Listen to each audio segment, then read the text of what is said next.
Bass is a term used to describe the tones created by low or deep frequencies, and is an important aspect of music that usually elicits a strong response from humans. Traditionally, bass is used as a pulse in music that keeps it moving along, acting as the glue for rhythmic and harmonic foundation. While bass has always been an important part of music, modern music genres, electronic dance music in particular, heavily emphasize the bass, bringing it to the forefront with deep sub-bass lines that are often felt rather than heard, often requiring huge subwoofers and audio equipment. In fact, bass has a whole unique culture of its own, with custom-built sound systems in the rave scene and giant trunk shakers and subwoofers in car audio. While this may seem like a fairly modern thing, the culture of heavy bass lines and huge sound systems can be traced back to an extremely important experimental music movement in the 60s that had a huge impact on the appreciation of bass within our culture, not only pushing low frequencies to the limit, but also pioneering new production techniques that helped to shape the sound of modern music, giving birth to remixing and various other important aspects of rave, DJing and dance music culture.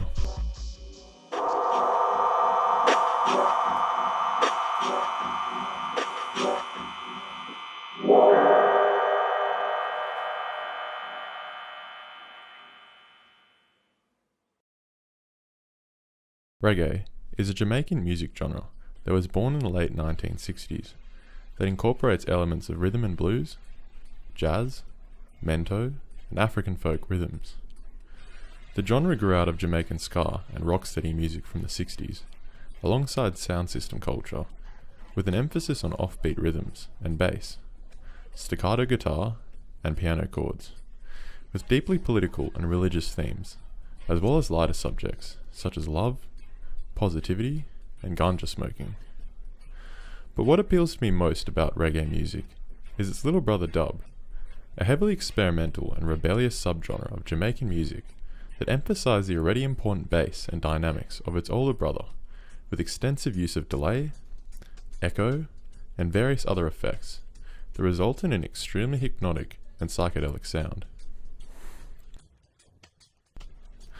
While dub may have originally been considered a subgenre, it has grown to extend beyond the scope of reggae, having a huge impact on the sound of modern music genres such as techno, ambient, hip-hop, and post-punk.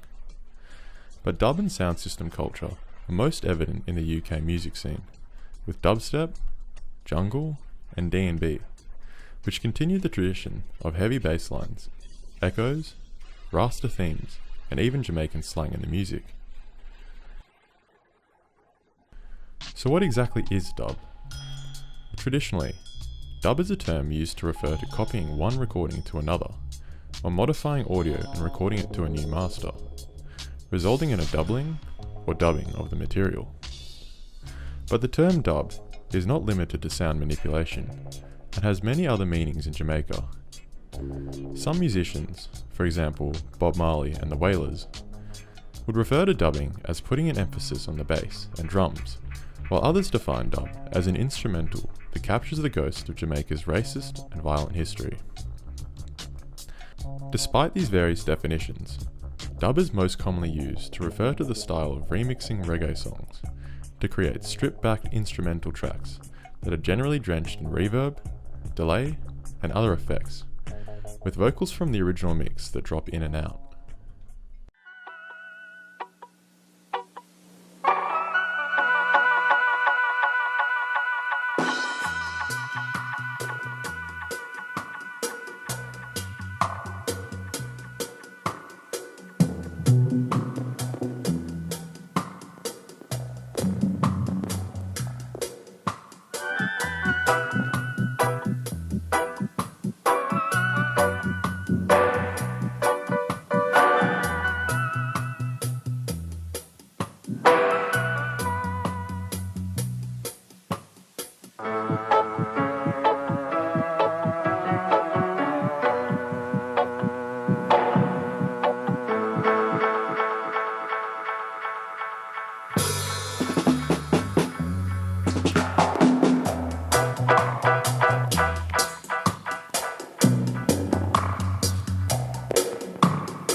As you can see, artists within the dub genre utilize the mixing board as an instrument, usually putting a lot of emphasis on the bass, playing around with space and shape to create distinct sound environments or soundscapes that feel organic and alive.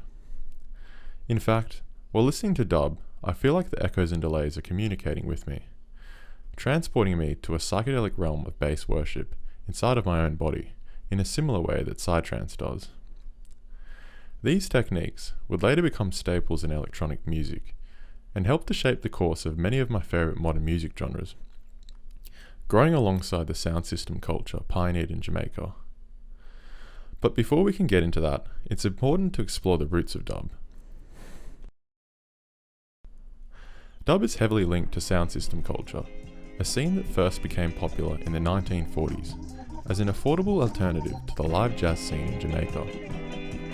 These sound system events usually played American rhythm and blues tracks and took the form of street parties with huge speakers, turntables and generators.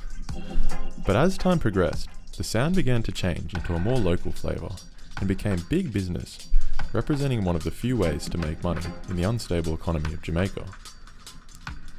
Tom the Great Sebastian was an early Jamaican sound system owned by Tom Wong and was the first commercially successful sound system in Jamaica. Tom's system was built and engineered by Hedley Jones, a Jamaican inventor whose contributions to audio technology are greatly overlooked. After Tom's success in establishing the scene, Hedley began building systems for rival DJs. By the 50s, sound system culture had overtaken the popularity of live musicians, and the technology had progressed into loud systems capable of playing bass frequencies at 30,000 watts or more. These custom-built systems created competition within the scene, creating stars such as Clement Dodd and Duke Reid, whose Trojan sound system became the most popular within the scene. Sound systems were generally operated by a DJ and a selector, but the term DJ in Jamaica actually refers to a musician who sings or toasts, while the selector is the title given to the person who plays the music. An important part of the culture is the sound clash, a battle between two systems in an effort to prove which system is the best. These events would often turn violent, with one system destroying their opponent's equipment after the battle had commenced. As competition became fierce, the demand for new music became increasingly important and was one of the most important aspects of keeping the audience loyal, winning sound clash tournaments, and keeping the scene alive. As a result, sound system superstars turned to record production, creating rare and limited runs of records, aka dub plates. These dub plates were highly sought after, and system operators of the time were forced to hunt for the latest recorded music to stay relevant. This is a dub plate.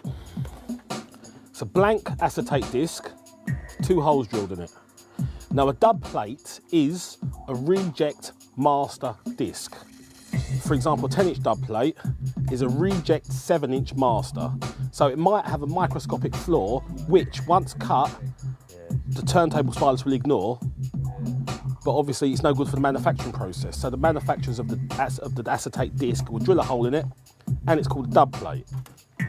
This is the disc that we would use to cut a 12-inch master on. As you can see, there's already been some grooves cut in there. These are the test grooves that we would cut once we've mastered it to make sure that it sounds okay.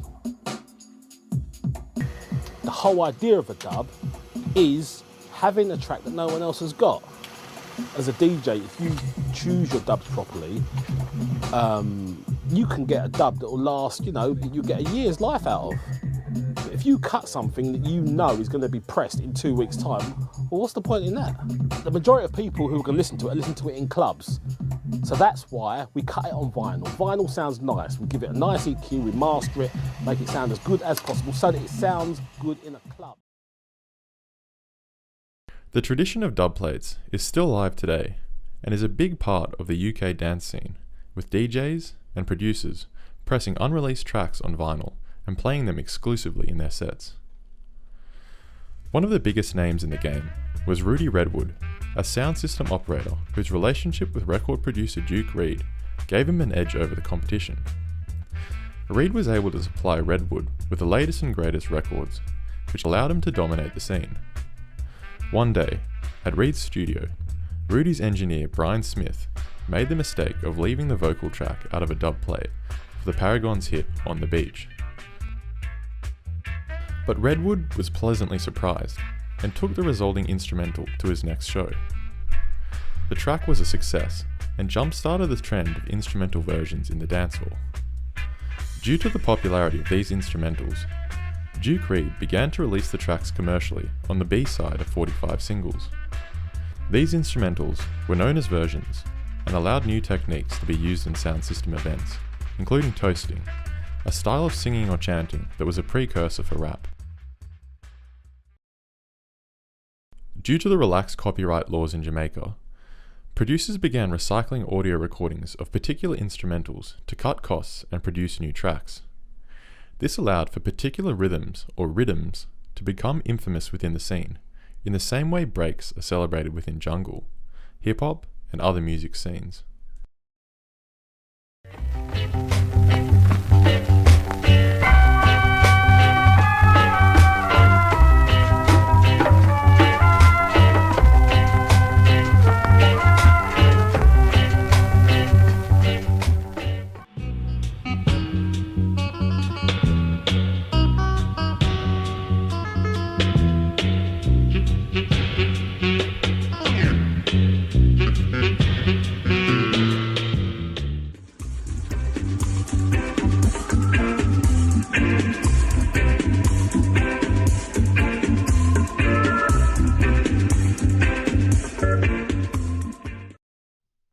With all that out of the way, let's get started with dub. Dub as we know it was born in 1968 when Duke Reid employed sound engineer King Tubby to produce instrumental versions for the flip side of Jamaican 45s. Tubby initially worked to remove the vocal tracks using the faders on Reid's mixing desk to create instrumentals, but quickly discovered that various instrumental layers could be reworked, emphasized, and affected. Seeing the potential in these techniques, Tubby began to pioneer the sound of dub by putting a heavy emphasis on the drums, aka the rhythm, as well as creating spacious arrangements and emphasizing the bass. Due to limitations in his equipment, Tubby was forced to think outside of the box, using his extensive knowledge of audio electronics to not only repair his gear, but also adapt and design new and unique effects units, specifically for dub music. His studio space was also extremely small and prevented him from recording musicians. As a result, he would re-tape or dub the original multi-track master tapes through his 12-channel custom-built mixing desk while affecting and recording the songs live, often utilizing his infamous high-pass filter. With Tubby's console being a 12-channel into 4-bus console, there was plenty of scope for individual instruments to be muted and for elements of the drum kit, such as the crucial snare or rim shot, to have their own channel. Each channel had a reverb send, which enabled reverb to be placed solely on individual elements without muddying the mix as a whole. A further tape machine was used to inject delay with feedback. Another one of his famous techniques was hitting a spring reverb with a stick to create echo chamber sounds and clangs, along with hard compression to create explosiveness. These effects quickly became famous in the scene and were used in track titles such as Dr. Satan's Echo Chamber and Flashing Echo. Some examples of Tubby's music includes Fittest of the Fittest Dub,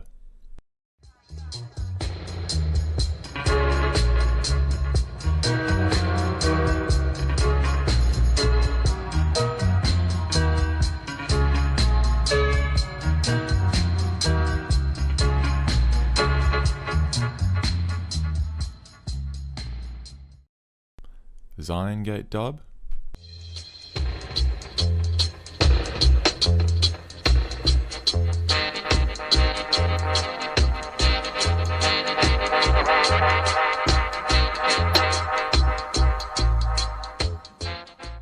and most importantly, Augustus Pablo, King Tubby meets Rockers Uptown.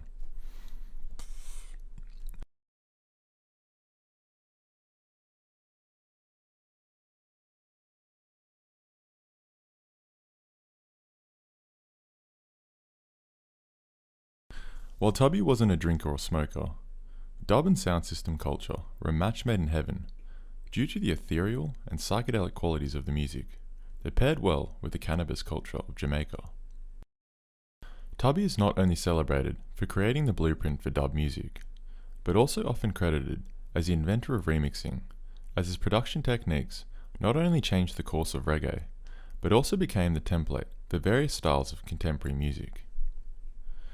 Tubby's career was tragically cut short on the 6th of February 1989, when he was shot and killed in Kingston when he was only 48. Since his death, many of Tubby's old records have surfaced and been reissued, and his music still lives on today, with producers such as Tricky, Madlib, Carl Craig, and Bill Laswell citing him as an inspiration.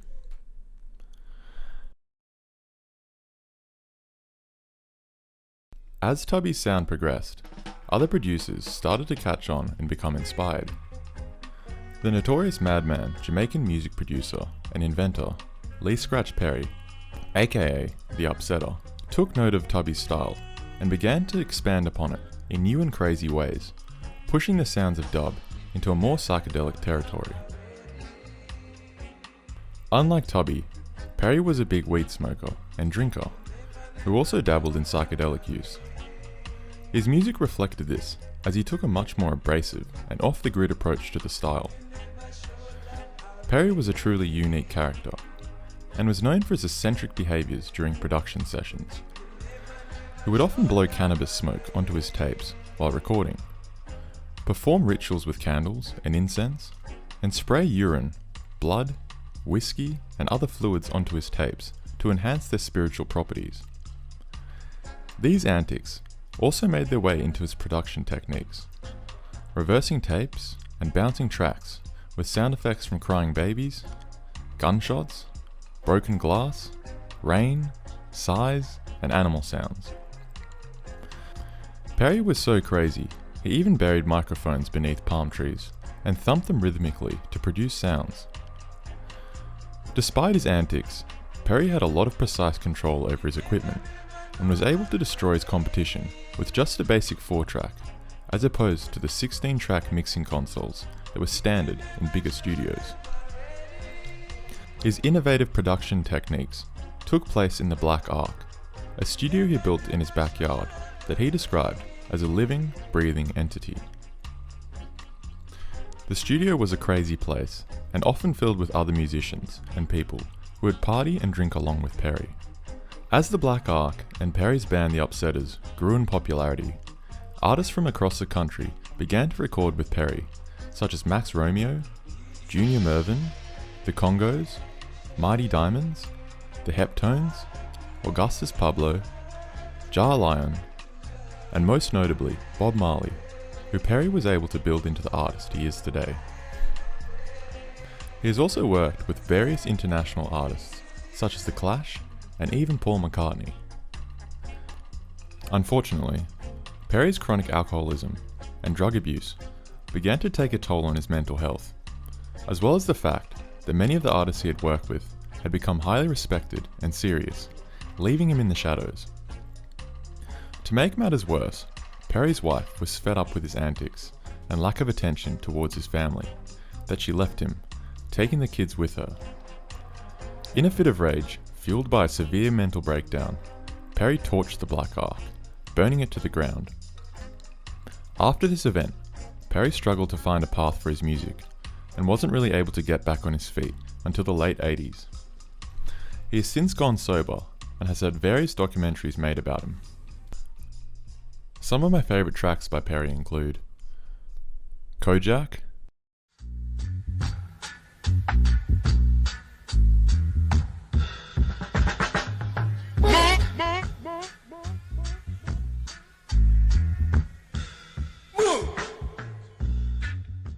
Disco Devil,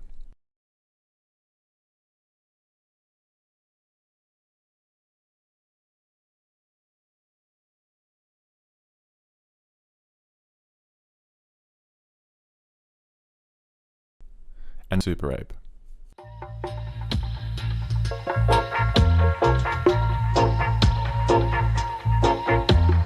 This is the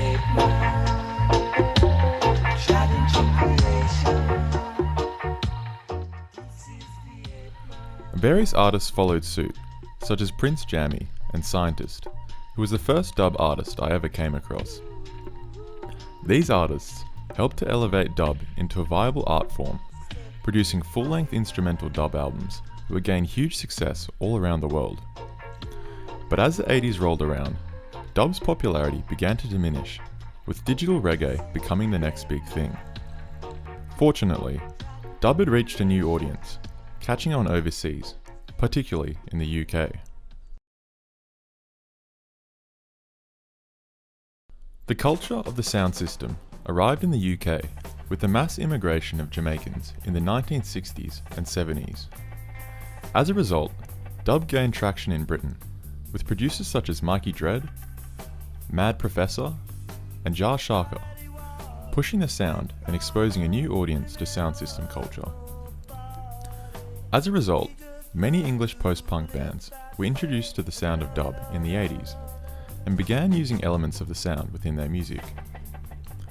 Some notable bands include The Police, The Clash, and UB40, who created the first dub album to hit the UK Top 40.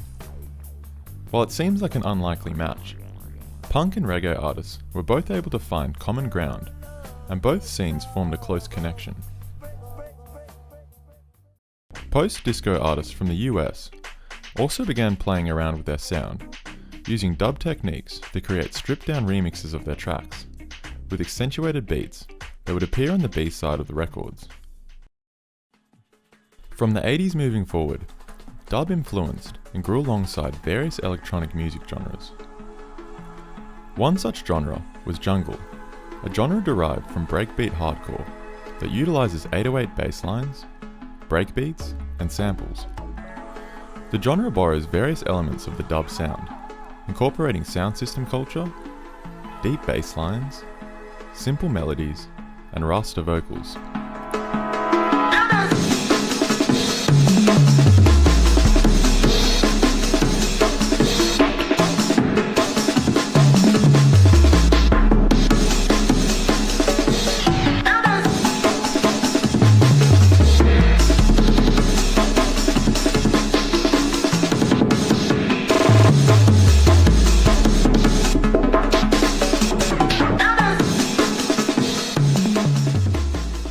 Reggae beats, along with jungle and other UK genres, were popular amongst the underground scene and were played through Jamaican-style sound systems in warehouses, clubs, and street corners. Meanwhile, in Germany, techno producers Moritz von Oswald and Mark Ernestus formed Basic Channel and Rhythm and Sound. The duo took the delay effects popular in dub and applied them to techno to create dub techno, a style that is extremely subtle, ambient, and spacey, with an organic, soothing, and sparse atmosphere.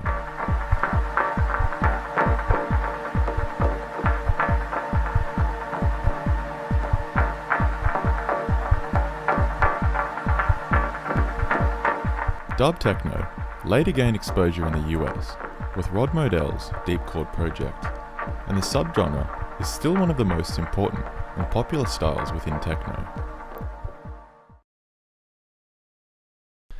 It's also undeniable that dub and sound system culture had a huge impact on the development of hip-hop.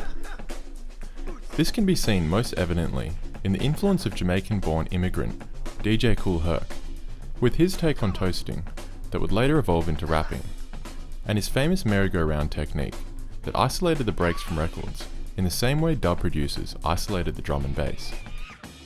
It's easy to draw parallels between things such as the sound clash and rap battles, or even sampling and the use of rhythms within Jamaican music. In fact, the whole attitude of hip-hop borrows heavily from Jamaican culture. This can be seen in the competitive nature of both genres, appropriation of recorded material, and experimental use of technology such as turntables, samplers, delay effects, and mixing boards as instruments. Dubstep, a genre that mutated out of UK garage in the late 90s, is another style of music that echoes the sound of Jamaican music and fits perfectly within the sound system culture of the UK. While dubstep has changed a lot since its inception, early traditional dubstep employs heavy bass wobbles, echoes, delay, and sparse production, which is very different from the sound of brostep that came in years later. Artists in the early dubstep scene also utilised dub plates and often use reggae samples and mix dub tracks in their sets. As all things do, dubstep became commercialised and is usually thought of as the aggressive growly sound that Skrillex popularised in the early 10s, while OG dubstep is known for its more sedative, chill and subdued character.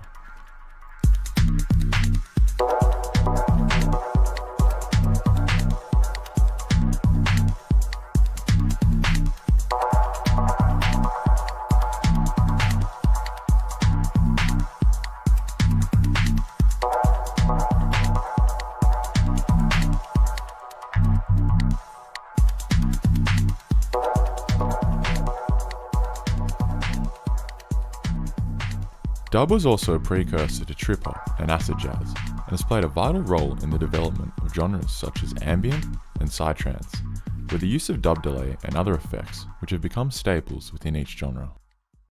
Dub can quite easily be compared to music concrete, an early form of experimental music that utilised recorded audio, synthesizers, and digital signal recording. Both genres overlap with their use of tape-based techniques, such as splicing and speed manipulation, as well as the emphasis on appropriating and deconstructing their source material. When asked for recommendations, I think the best place to start with dub is probably SOUNDSYSTEM, as his music is highly accessible and refined. My favourite albums by SOUNDSYSTEM include Dub Landing, Heavyweight Champion, and Scientist Rids the World of the Evil Curse of the Vampires. I think it's also extremely important to check out Lee Perry and King Tubby.